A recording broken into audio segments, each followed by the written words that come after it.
بسم اللہ الرحمن الرحیم۔ جس علاقے میں ہم رہتے تھے قبرستان وہاں سے نزدیک تھا، جہاں ایک پیاری ہستی کی آخری آرام گاہ تھی، اور ہم وقتاً فوقتاً فاتحہ پڑھنے جایا کرتے تھے، اور وہ تھی ہماری نانی اماں۔ دراصل شروع سے ہی وہ ہمارے پاس رہتی تھی، ان کا کوئی بیٹا نہ تھا، میری والدہ ان کی اکلوتی اولاد تھی۔ یوں ہوش سنبھالتے ہی ہم نے نانی جان کا شفیق ساتھ پایا، والدہ سے زیادہ ان سے لگاؤ تھا۔ ایک روز اچانک جب دل کا جان لیوا دورہ پڑا، ان کا انتقال ہو گیا، اور منو مٹی تلے جا سوئی، تو ہم سب صدمے سے نیم جہاں ہو گئے۔ یہ سچ ہے کہ انسان اپنے پیاروں کی جدائی کا درد بھلانے کے لیے کئی تدبیریں کرتا ہے۔ ہم بھی ان کی یاد کے زخم پر مرہم رکھنے کو اکثر کشا قبرستان چلے جاتے، اور ان کی قبر کے پاس کچھ دیر بیٹھ کر سکون محسوس کرتے، فاتحہ پڑھتے۔ اس روز میں اور امی حسب معمول جمعرات کو وہاں فاتحہ پڑھنے گئے تھے کہ قریب بیٹی ایک ضعیف خاتون ہمیں متوجہ کر لیا۔ امی کے پوچھنے پر اس نے بتایا، میری بیٹی کا چند ماہ قبل انتقال ہو گیا ہے، اور میری گود میں اس کا بچہ ہے۔ میری والدہ بڑی رحمدل خاتون تھی، انہوں نے اس ضعیف سے کہا، اماں ہمارا گھر یہاں سے بہت قریب ہے، ابھی ہمارے گھر چلیں، آپ کی طبیعت مجھے ٹھیک نہیں لگتی۔ والدہ نے ان کو سہارا دے کر اٹھایا اور اپنے ساتھ گھر لے آئے۔ اس بوڑھی عورت کی گود میں خوبصورت سا گول مٹول بچہ تھا، مجھے لبھانے لگا۔ میں نے شوق سے اس کو اٹھا لیا، کیونکہ مجھے چھوٹے بچے بہت اچھے لگتے تھے۔ امی نے بڑی بے کو پانی پلایا اور پھر کھانے کو دیا، ان کو دلاسا دیا۔ ضعیف عورت بیچاری حالت سے بوکھلائی ہوئی تھی، اس کی سب سے بڑی پریشانی یہ بچہ تھا۔ امی جان کی محبت اور توجہ پا کر اس عورت نے چند دن ہمارے یہاں قیام کرنے کی خواہش کی۔ امی نے خوشی سے ان کو اپنے گھر ٹھہرا لیا۔ انسان مایوس ہوتا ہے، مگر خدا کی حکمتیں نہیں سمجھ سکتا۔ اللہ تعالیٰ بے آسرا لوگوں کے ٹھکانے خود بنا دیتا ہے۔ 3 دن یہ عورت ہمارے پاس رہی، اور چوتھے دن صبح جب میری والدہ نے ان کو ناشتے کے لیے جگایا تو وہ مالک حقیقی کے پاس جا چکی تھی۔ امی نے بچے کو گود میں اٹھا لیا۔ جانے والی تو چلی گئی، مگر جانے سے ایک روز قبل اس نے جو کہانی ہم کو سنائی تھی وہ ایسی ناقابل فراموش تھی کہ جو سنتا ہے انگش بدندہ رہ جاتا ہے۔ اس ضعیف خاتون کا نام رحمت بی بی تھا، اور یہ نواب حشمت خان کی پرانی ملازمہ تھی۔ جیسے کہ نام سے ظاہر ہے، حشمت خان ایک نواب گھرانے کا چشم و چراغ تھا، ضدی اور خودسر بھی تھا۔ طالب علمی کے زمانے میں اپنے ساتھ پڑھنے والی ایک لڑکی سعدیہ سے اس کی محبت ہو گئی۔ یہ لڑکی ایک امیر گھرانے سے تعلق رکھتی تھی۔ حشمت کے گھر والے کسی صورت سعدیہ کو بہو بنانے پر راضی نہ تھے، کیونکہ وہ آزاد روش لڑکیوں کو اچھی نظر سے نہیں دیکھتے۔ تاہم حشمت کی ضد نے اسے گھر والوں سے بغاوت پر آمادہ کر لیا، اور اس نے سعدیہ سے اپنی مرضی کی شادی کر لی۔ اس شادی میں اس کے گھر والوں نے شرکت نہ کی، اور وہ بیوی کو لے کر ایک علیحدہ کوٹھی میں منتقل ہو گیا۔ سعدیہ شوخ نظر عورت تھی، جس کو گھر کر ہستی سے قطعی دلچسپی نہ تھی۔ وہ پارٹیوں کی دلدادہ تھی، اور محفلوں میں ہر کسی کے مرکز نگاہ رہنا پسند کرتی تھی۔ کلب اور پارٹیوں میں ہلا گلا کرنے سے اسے مزہ آتا تھا۔ گھر کے چار دیواری کو وہ زندہ اور گھر کو بوریت ٹھکانا سمجھتی تھی۔ اس کے برعکس حشمت وزادار خاندان اور پروردہ پرت تھا، تبھی بنیادی طور پر مشرقی رواج پسند ذہنیت کا حامل تھا۔ چند دن ہی بیوی کے ایجاد خیلی کا ساتھ دے سکا اور اندر اندر کھڑنے لگا۔ سعدیہ کو منع کرتا تو کہے لگانے لگتی، کہتی تعلیم یافتہ ہو کر بھی ایسی سوچ رکھتے ہو، تعجب ہے، اپنی ایک تنہائی چھوڑ دو، ورنہ تمہارا ہمارا ساتھ نہیں رکھ سکے گا۔ اس طرح باؤ نہیں ہو سکتا۔ حشمت ان لوگوں میں سے تھا جو اپنی فطرت کے خلاف زندگی بسر نہیں کر سکتے۔ ادھر سعدیہ اس قبیل کی خاتون تھی، بس اس کا غیر مردوں کے ساتھ آزادانہ ملنا جلنا حشمت کو بھولنے لگا، اور اپنے اندر کے مرد سے ہم وقت جنگ و جدل میں مصروف رہنے لگا۔ اس کی بیوی کے پاس جب چاہے کوئی مرد دوست سامنے آ سکتا تھا۔ ان دوستوں کا گھر میں آنا جانا اور پارٹیاں چلتی رہتی تھی۔ حشمت کو یہ محسوس ہونے لگا تھا کہ حکمرانی سعدیہ کے ہے، جیسے کہ وہ عورت ہو اور سعدیہ مرد۔ وہ شدید ذہنی حلفشار کا شکار ہو گیا، ہر وقت بیوی سے اس کی ان بن رہنے لگی۔ انہی دنوں ان کی پیلوٹی کی اولاد نے جنم لیا۔ بیٹی کا نام سعدیہ نے گلنایاب رکھا۔ چند دن بعد ہی وہ ننھی بچی کو آپا کے حوالے کر کے پھر سے اپنے مشاغل میں گم ہو گئی۔ بیٹی کی کلکاریاں بھی اس کے پیروں کی زنجیر نہ بن سکی۔ وہ اس معصوم کو سینے سے لگا کر سونے کے بجائے آدھی رات تک کلب پارٹیوں میں مصروف رہتی۔ بیٹی سے حشمت خان کو بہت محبت تھی۔ جوں جوں بچی بڑی ہوتی گئی، ماں کے پیار اور توجہ کو ترسنے لگی۔ وہ ماں کی بے حد کمی محسوس کرتی۔ لاگ رحمت بھی اس کو پیار کرتی، مگر آپا تو ماں کی جگہ نہیں لے سکتی۔ آیا سے اس کی صحیح نگہداشت نہیں ہو پا رہی تھی۔ نایاب بیمار رہنے لگی تھی۔ بچی سعدیہ کے پاؤں کی زنجیر بن گئی تھی۔ اس کی آزادی کی راہ میں رہنا ثابت ہوئی۔ بیٹی کی خاطر حشمت نے بیوی کو گھر میں پابند کرنا چاہا تو اس نے طلاق کا مطالبہ کر دیا۔ تب نواب زادہ حشمت نے عزت اسی میں سمجھی کہ خاموشی سے بیوی کو آزاد کر دی۔ نایاب ان دنوں 1 سال کی تھی جب یہ پہلا ظلم ہوا جو سگی ماں نے اس معصوم پر توڑا۔ حشمت خاندانی آدمی تھا۔ اس واقعے نے اس کے دل اور ذہن پر بہت اثر ڈالا۔ اب سارا خاندان اس پر افسوس کرتا کہ اپنی پسند کا دیکھ لیا نتیجہ۔ تبھی تو ہم مثال دیتے تھے کہ شادی اس سے کرنا جو خاندانی ہو، چاہے وہ کہانی ہو۔ اس مثال کا یہ مطلب تھا کہ بے شک کوئی عورت شکل و صورت سے ٹھیک ہو، لیکن اگر وہ شریف خاندان سے ہے تو اس کی صورت کو نہ دیکھو، بلکہ یہ دیکھو کہ وہ خاندانی ہے یا نہیں۔ کچھ رشتہ دار تو تبصرہ کرتے کہ پسند کی شادی کر کے کیا پایا، بیوی تو کسی اور کے ساتھ چلی گئی۔ ایسی باتیں کانوں میں پڑتی تو حشمت کا دل چاہتا کہ خودکشی کر لے، مگر معصوم بچی کا خیال آ جاتا تھا۔ حشمت کے سامنے اب سب سے بڑا مسئلہ اس کی بچی کی پرورش کا تھا، لیکن اس کی غیرت نے یہ گوارا نہ کیا کہ وہ اس کو لے کر خاندان میں جائے اور اس کی پرورش کا مطالبہ کرے یا اس کے لیے محبت کی بھیک مانگے۔ تمام جائیداد فروخت کر کے وہ شہر چلا گیا۔ پرانی ملازمہ رحمت بی بدستور نایاب کی پرورش کر رہی تھی۔ وہ بچی کی خاطر ان کے ساتھ شہر آ گئی تھی۔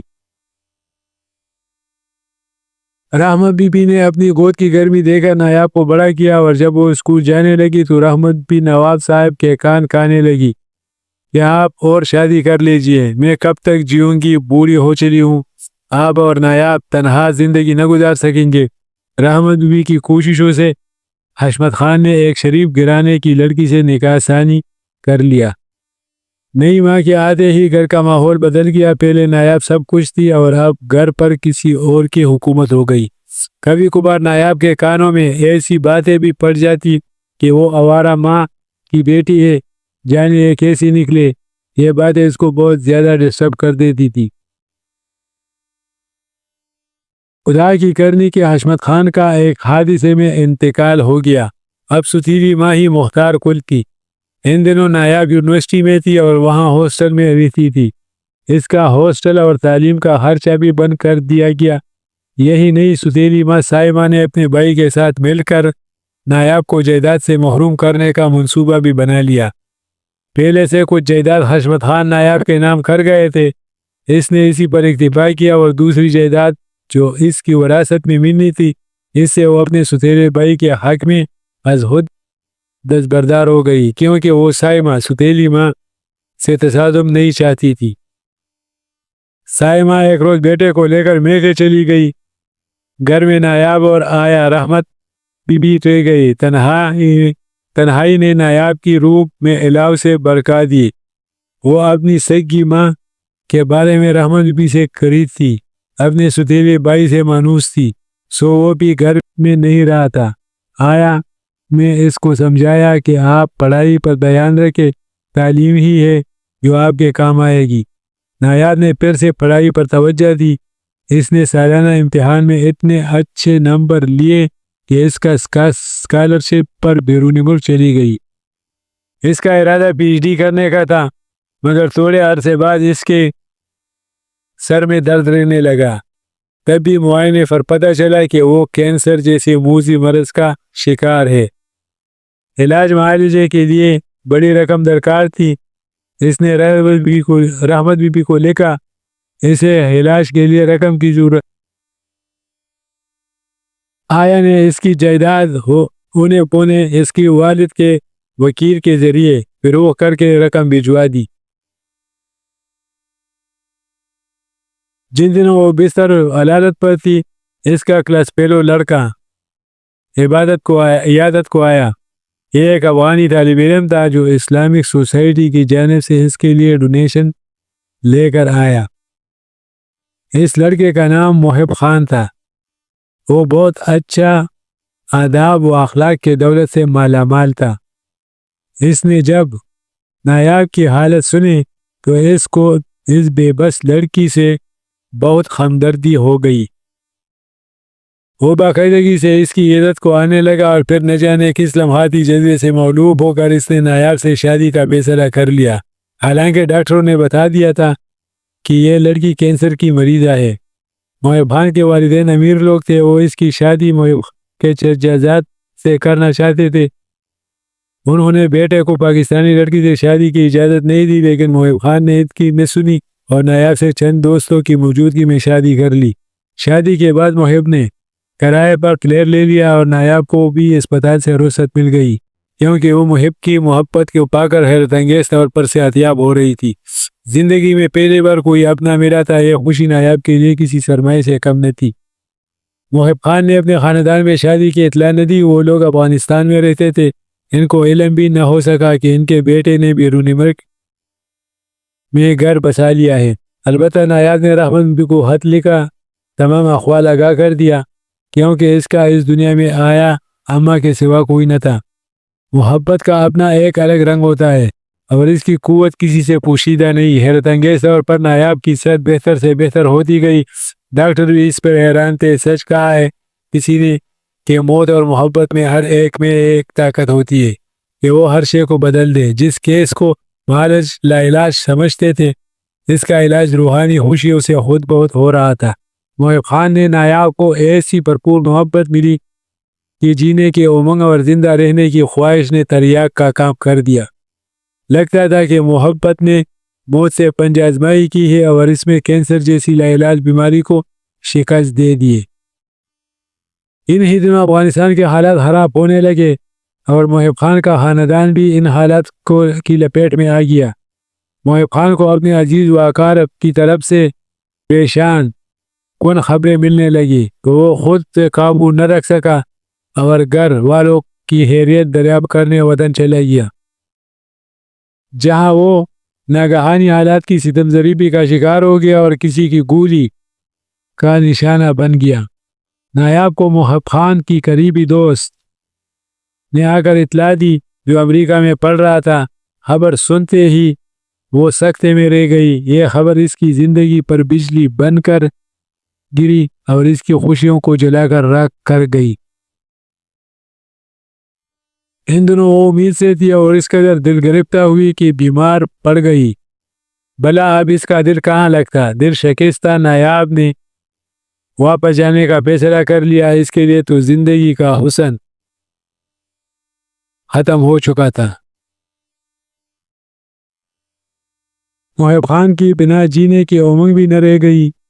اگر دنیا میں کوئی اس کو پوچھنے والا تھا تو وہ اس کی خاندانی ملازمہ رحمت بی بی ہی تھی، جو اس کی نظروں میں ماں کا درجہ رکھتی تھی۔ رحمت بی بی اب بھی حشمت خان کے اس گھر میں رہ رہی تھی جو وہ نایاب کے نام کر کے گئے تھے۔